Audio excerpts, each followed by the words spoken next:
कौन सा नेता आपको लगता है कि विकास कर सकता है? अखिलेश यादव। अखिलेश यादव। इस दल को आप इस बार समर्थन करेंगे इस चुनाव में? NOTA NOTA. जी, इसका वजह क्या है? कोई सरकार काम नहीं कर रही है। दल को समर्थन करेंगे? हम हाँ। यादव सपा के देंगे, किसी दूसरी पार्टी में देंगे ना समर्थन। कोई काम नहीं है तो जाहिर बात है मतलब काम सपा में दिए होंगे, इसलिए हम काम क्यों काम काज बोले सही।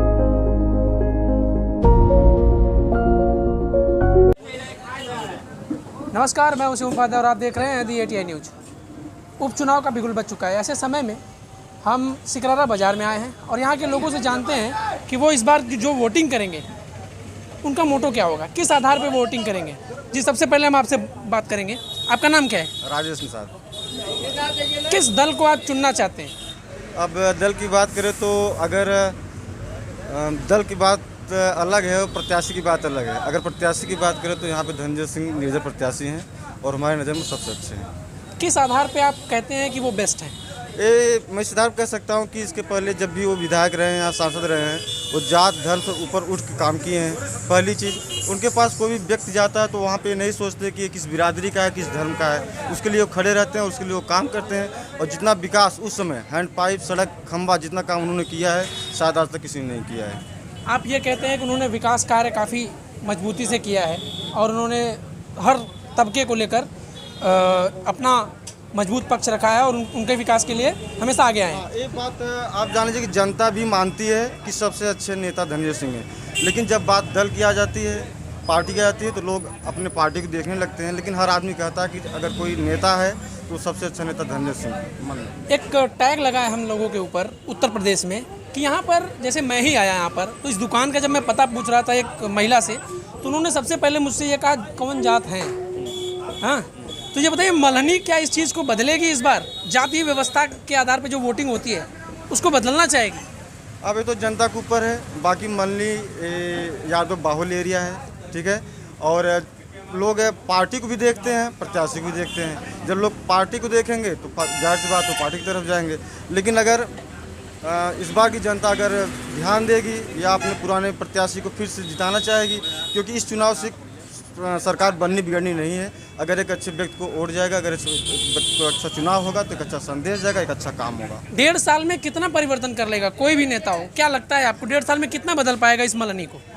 अब बात 1.5 साल की तो नहीं है, फिर भी अगर इंसान आएगा तो कुछ न कुछ करेगा। उसके बाद फिर आगे की राजनीति तो वो तय करेंगे, उसको तो हम लोग कुछ कह नहीं सकते उसमें।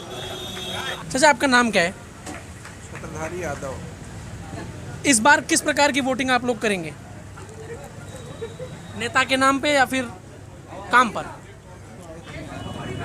नेता के नाम पे भी वोटिंग होती है, काम के नाम पे भी वोटिंग होती है जी, पार्टी के बल पे भी वोटिंग होती है।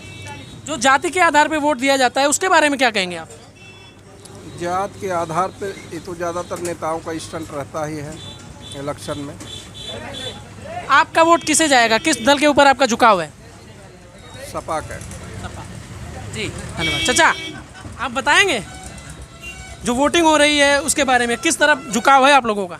हम लोग 1.5 साल के इंतजार करेंगे कौन बढ़िया है, जिसको सोचेंगे दे देंगे। 1.5 साल इंतजार करेंगे? नहीं, 1.5 साल के लिए चुन रहे हैं कि कौन अच्छा रहेगा तो अगली बार भविष्य बनाने के जो काम करेगा। तो 1.5 साल में कितना विकास कर पाएगा कोई? अरे 1.5 साल में तो कुछ करेगा तो भविष्य को दिखाई देगा कि नहीं देगा। जो आपका पिछले 70 साल रहे हैं उसमें कितना विकास किया है किसी ने? विकास हुआ 70 साल बार बार आप लोग करते हैं। 70 साल में जो हुआ है आप देखिए क्या इस समय क्या हो रहा है। अच्छा, जो पिछले आप लोग 70 साल क्यों बार बार करते हैं? एक परिवार में जब अलगाव होता है तो तावा कढ़ाई खरीदने में हालत खराब हो जाती है, और 70 साल में क्या क्या उन्होंने किया है इसको सब लोग भूल जाते हैं। नहीं, जो आप लोग मीडिया वाले हैं। देखिए, जो यहाँ पर जिसकी अभी सीट थी उन्होंने कितना विकास किया था? मल्हनी क्षेत्र में कितना विकास किया था? अब जो उनके पास गया उतना काम किए। नहीं, जो बड़े बड़े काम हुए हैं उन्हीं की देन है। अच्छा, जैसे मेडिकल कॉलेज हुआ उसी समय हुआ। देखिए, मेडिकल कॉलेज की बात करें तो एक अच्छा प्रयास करके उन्होंने मेडिकल कॉलेज दिया जौनपुर को, लेकिन जब उसका निर्माण कार्य इतनी धीमी गति से हो रहा है तो उस पर क्या कहेंगे आप? उस पर सरकार की मंशा पर क्या कहेंगे आप कि मेडिकल कॉलेज इतना धीरे क्यों बन रहा है? तो सरकार वाले से पूछिए ना भाई जी, हम तो सरकार के है नहीं। फिर भी आपका कुछ पक्ष होगा इस पर? पक्ष क्यों नहीं है, क्यों काम नहीं हो रहा है? अब तक वो चालू हो जाना चाहिए था मेडिकल कॉलेज। जी, मेडिकल कॉलेज का नाम बदलने के ऊपर काफ़ी चर्चा हो रही थी कि लाल जी जो यहाँ के डॉक्टर थे उनके ऊपर बनने के लिए बात हो रही थी। क्या आप इस बात से सहमत हैं कि उसको बनना चाहिए उनके नाम पर? उनके नाम पर भाई देखिए, वो अच्छे DNA विशेषज्ञ सेवा थे, मिली। इसी के नाम पे वो जौनपुर का विकास हो। वो तो हमारे जौनपुर के थे, अच्छे डॉक्टर थे, माने जाने वैज्ञानिक थे, डॉक्टर थे, उसमें नहीं कोई बात है। यहीं के रहने वाले पास के थे डॉक्टर लाल जी से, उनके नाम पे मेडिकल कॉलेज हो, कोई बुरी बात नहीं है, लेकिन होना चाहिए। हो काम तो हो ही नहीं रहा, केवल नाम रखा जा रहा है। चाचा, आपका नाम क्या है? संतोष कुमार सिंह। किस दल को आप इस बार समर्थन करेंगे इस चुनाव में? NOTA NOTA. जी। इसका वजह क्या है? कोई सरकार काम नहीं कर रही है। दिक्कत यह है कि यहाँ से अगर आप बरई पार से यहाँ तक आते हैं सिकरारा तक, कोई भी डिलीवरी केस हो तो बच्चा ऑटोमेटिक एम्बुलेंस में पैदा हो जाएगा, एम्बुलेंस में पैदा हो जाएगा, यहाँ तक आ नहीं सकता। दूसरी चीज़, शिक्षा पे कोई ध्यान नहीं है, केवल बिल्डिंग रंगाई हो रही है। शिक्षक आ रहा है नहीं आ रहा है उससे कोई मतलब नहीं है। शिक्षक आता है, जो BSA है उसको पैसा दिया जाता है, कहते हैं भैया हाजिरी लग गई जी। यहाँ भ्रष्टाचार एकदम चरम सीमा पे है। चाहे जिसकी भी सरकार हो, सब जिसकी सरकार आप ये बिल्कुल- नहीं है, कोई सरकार नहीं। जी, आप बिल्कुल गुस्से में दिख रहे हैं। सरकार किसी भी राजनीतिक दल को आपका समर्थन नहीं है? नहीं, किसी का नहीं, हम नोटा का समर्थन है। जी, देखिए, ये पहले ऐसे हमें यहाँ पर मतदाता मिले हैं जिन्होंने नोटा का समर्थन किया है, तो निश्चित रूप से ये एक बड़ी बात हो सकती है। इनके लिए शिक्षा, स्वास्थ्य सबसे बड़ा मुद्दा है आज के समय में, क्योंकि जिस तरीके से जातिवाद का जहर घोलकर वोटिंग की कराई जाती है, हमारे ऊपर एक टैग लगा है कि उस पर आप क्या कहेंगे कि किस प्रकार से जनता को जातिवादी रूप में ढाल दिया जाता है? नहीं, जातिवादी तो गलत चीज़ है। जातिवादी कोई बहुत बड़ी समस्या नहीं है। जो जागरूक हैं उनको पता है कि नहीं हमको किस तरफ जाना है। हाँ, ये है कि अभी भी शिक्षा का अभाव है। अगर शिक्षा बरोबर रही होती तो ये अभाव नहीं रहता। धन्यवाद आपका बहुत बहुत जुड़ने के लिए हमारे साथ। चाचा, आपका नाम क्या है? हमारा नाम मीरा लाल है। किस दल को समर्थन करेंगे? हम हाँ, यादव हूँ, सपा के दूंगा। यादव होने के नाते कि अच्छे पार्टी के नाते? अच्छी पार्टी हमारी हो। लेकिन आपने कहा कि यादव होने के नाते। नहीं नहीं, नाते नहीं। यही तो कहा है आपने। दादा, आप पकड़े गए हैं यहाँ पर, ये गलत बात है, आप पकड़े गए यहाँ पर। ठीक है, मतलब हम लोग काम मतलब अगर किसी दूसरी पार्टी में देंगे ना समर्थ, कोई काम नहीं है तो जाहिर जात है, मतलब काम सपा में दिए होंगे, इसलिए हम क्यों काम गलत बोले, सही बोल रहा हूँ।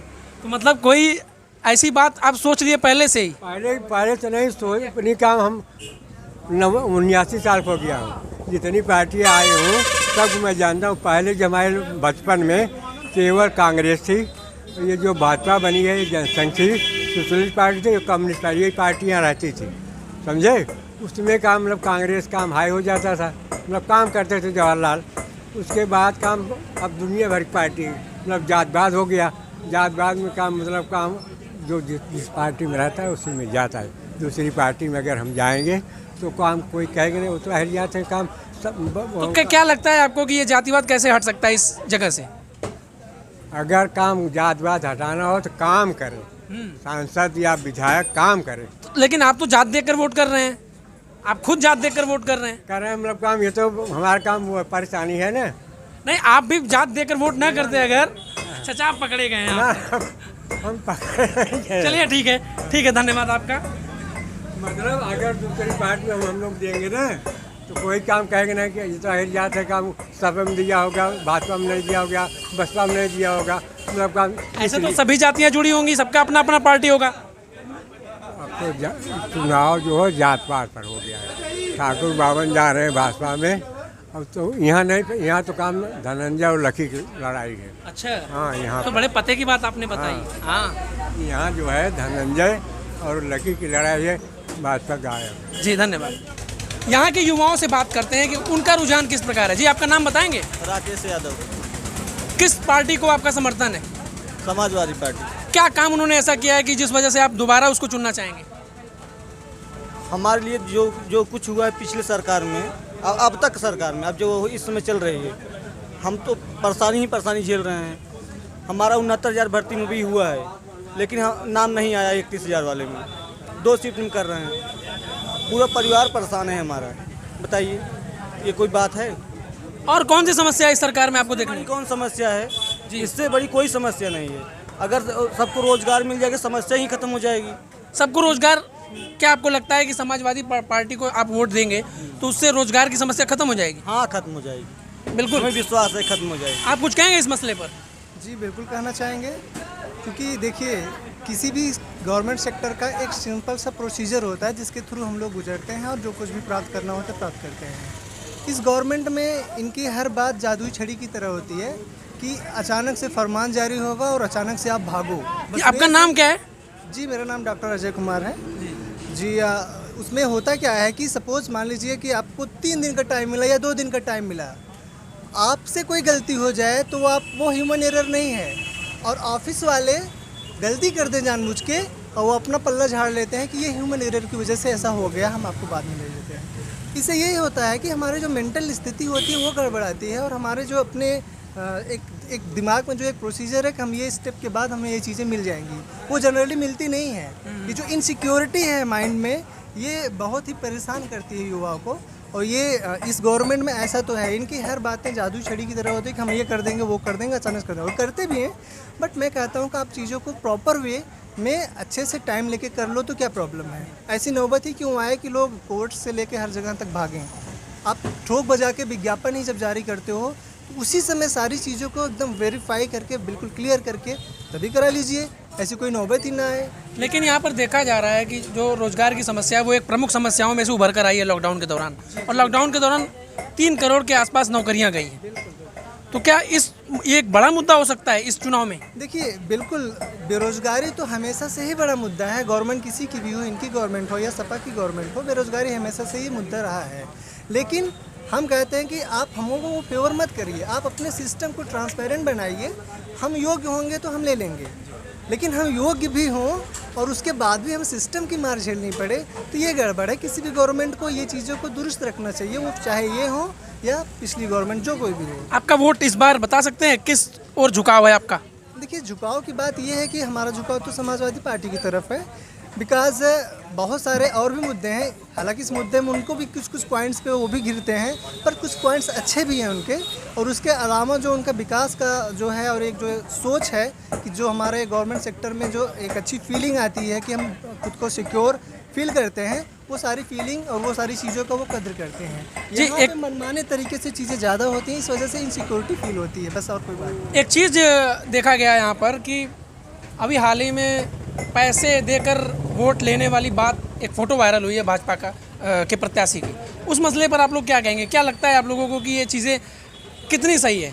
जी, लोकतंत्र में ये चीज़ें सरासर गलत हैं। ऐसे कोई भी व्यक्ति हो, वो किसी भी पार्टी को हो, उनको पकड़ना चाहिए और उनको पनिश करना चाहिए, क्योंकि लोकतंत्र में ये इस तरीके की जो भी चीज़ें होती हैं, क्योंकि देखिए अगर आप पैसे लेके किसी को आप वोट करते हो, कल को वो सिस्टम में आता है, वो अल्टीमेटली उसको भी पैसे बनाने में ही लग जाता है। फिर सारे विकास के मुद्दे और सारे जो जेन्युइन मुद्दे हैं वो ट्रैक से हट जाते हैं। बहुत बहुत धन्यवाद आपका मिलने के लिए। युवाओं की क्या दिक्कतें हैं और क्या मुद्दा होगा उनके वोटिंग का, उनसे बात करते हैं। जी, आपका नाम क्या है? जी, आदर्श यादव। किस आधार पर वोटिंग करेंगे इस बार? देखिए, हमको तो बस हमारे भविष्य के लिए वोटिंग करना है। जैसे कि जैसे हमें रोज़गार की आवश्यकता है, इसलिए हमें और किसी भी चीज़ की ज़रूरत भी नहीं है, हमें रोज़गार ही चाहिए और कुछ नहीं। तो किस तरफ आपको लगता है कि किसको वोट देने से आपकी ये समस्या दूर हो सकती है? हाँ, देखिए हम तो समाजवादी की तरफ से हैं, लकी भैया की तरफ से, और तो जो हमको लगता है यही है जो करने वाले हैं अभी, और तो हमको जो यही बता रहे। लकी भैया में क्या ऐसा दिखा जो अन्य नेताओं में नहीं है? देखिए, युवा भी हैं और थोड़ा हम लोग को विश्वास भी है कि हम लोग हम लोग के लिए कुछ कर सकते हैं, ऐसा सब कुछ जो हमको भी लगता है कि हमारे लिए ठीक है। इसलिए आप भी इस मुद्दे पर कुछ कहेंगे? किस ओर झुकाव है आपका? हमारा तो झुकाव खाली समाजवादी की तरफ है, लक्की भैया की तरफ। क्यों हुआ ये झुकाव?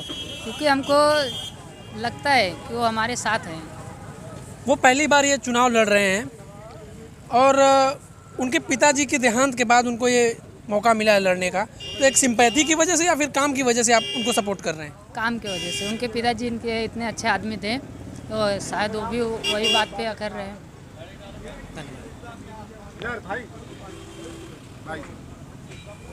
चाचा, आपका नाम क्या है? राज बहादुर यादव। किस पार्टी को समर्थन है आपका? समाजवादी पार्टी। क्यों? अरे हम भाई, हम लोगों की पार्टी है, हम लोगों का विकास उसी में है, और क्यों है? हम लोगों का मतलब सिर्फ आपका? हमारे समुदाय का। समुदाय विशेष का विकास करेंगे या पूरे इस मलनी क्षेत्र का? पूरे क्षेत्र का होगा विकास। अच्छा, लेकिन आपने कहा तो आपके समुदाय का होगा बस? नहीं, हमारे पूरे समुदाय का प्लस हमारा पूरे क्षेत्र का। क्यों, ऐसा क्यों लगता है आपको? अरे ऐसा लग रहा है, ऐसा हुआ है हम लोगों के साथ, हम यहाँ ऐसे हो रहा है। अच्छा, ये बात मानते हैं आपकी मलनी में भी विकास कार्य बहुत बाकी है? बहुत बाकी है। लेकिन पिछले बार जो जिनकी सीट थी वो आप ही के समर्थन की पार्टी थी। हाँ, तो बताइए, उन्होंने विकास तो किया नहीं किया, लेकिन जितना करना चाहिए उतना नहीं किया। फिर भी आप उन्हें ही चुनेंगे? वो तो है ही नहीं, वो तो मर गए, तो उन्हें कैसे चुनेंगे? अरे मतलब उसी पार्टी को चुनेंगे ना? मरे न होते चुनाव क्यों होता? अरे हम ये कह रहे उसी पार्टी को फिर चुनेंगे। भाई अब ये तो जो उनका लड़का आया है, तो एक बार उनको सहानुभूति देखना पड़ेगा। सहानुभूति में वोट दे रहे हैं इस बार? तो आप देख सकते हैं कि यहाँ पर कुछ वोट सहानुभूति में भी दिया जा रहा है, कुछ वोट काम के आधार पे, और जैसा कि एक चचा ने हमें बताया कि वो जाति के आधार पे वोटिंग करेंगे, क्योंकि एक टैग लग चुका है हमारे ऊपर कि जो जौनपुर है, जो हमारा यूपी है, ये पूरी तरीके से इस पर एक धब्बा लगा है कि यहाँ पर जाति के आधार पे वोटिंग होती है। जब भी कोई नेता अब किसी भी चुनाव में उसकी तैयारी करता है तो सबसे पहला समीकरण उसका जातीय समीकरण साधने का होता है। काम को वो साइड में रखता है, दोयम दर्जे पर हो जाता है काम। पहला उसका काम होता है कि जातीय समीकरण साधे और अपने वोट को एक सेटअप करके चुनाव को जीते।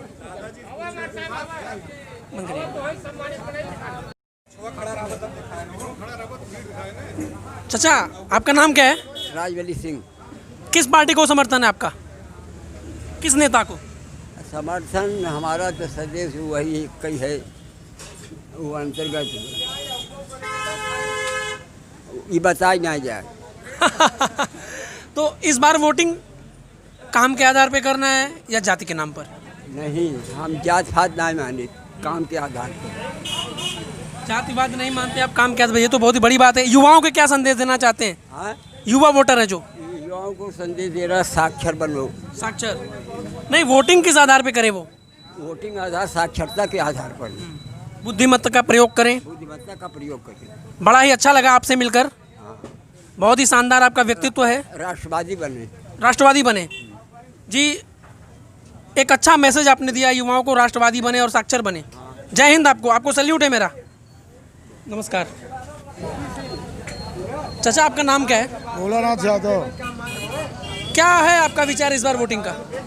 देखिए, हमारे जो सरकार प्रेजेंट टाइम चल रही है, सरकार तो ठीक है, लेकिन इनके नीचे जो कर्मचारी हैं, जैसे डीएम थाना, ये सब पूरा भ्रष्टाचार उतारू है।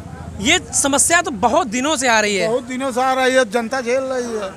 तो जनता इसका जवाब देगी इसमें। हाँ, इसमें देगी।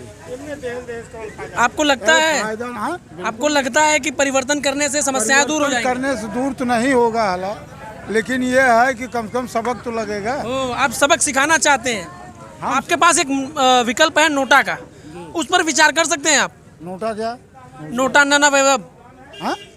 इनमें से कोई नहीं। हाँ, उसका विचार कर सकते हैं, नोटा का। हाँ हाँ बिल्कुल, उसका भी विचार हो सकता है। समय है, 3 तारीख तक हो जाएगा, 2 तारीख 1 तारीख में। ये 1.5 साल का उपचुनाव है, इसमें 1.5 साल में कितना कोई विकास कर लेगा? आपको क्या लगता है? विकास कम से कम क्षेत्र का विकास तो होगा। अभी जो पिछली जिनकी सीट रही थी, जितने भी नेता यहाँ पर थे पिछले 10 साल से 15 साल से, अरे मतलब मुख्यमंत्री और प्रधानमंत्री में कोई कमी नहीं है, सब कुछ व्यवस्था दे रहे हैं, लेकिन बिचौलिया खा जा रहे हैं। ये बिचौलियों की समस्याएं बहुत दिनों से हैं, ये खत्म हो नहीं रही हैं। तो इसको खत्म कैसे किया जा सकता है? जनता इसको कैसे जवाब दे सकती है? खत्म होगा जब तक ये टाइट होकर के, अभी पूरा टाइट नहीं करेंगे। टाइट कर रहे हैं, लेकिन वो लोग झांसा दे रहे हैं सर। आपका समर्थन किसे है?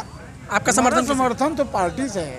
कौन सी पार्टी? अरे यही जो चल रही है, भाजपा जी। धन्यवाद। महिलाओं से, यहाँ की लड़कियों से बात करते हैं कि किस प्रकार की समस्याएं उनको रही हैं इस क्षेत्र में, बताएंगे आप? आपका नाम क्या है? अनुराधा जी। किस प्रकार की समस्या आपको मलनी क्षेत्र में रही है? मतलब यहाँ पर वोटिंग होना है, वोट पड़ना है, तो क्या देखकर आप वोटिंग करेंगी? कोई कुछ करता ही नहीं है, क्या देख के वोटिंग करे कौन?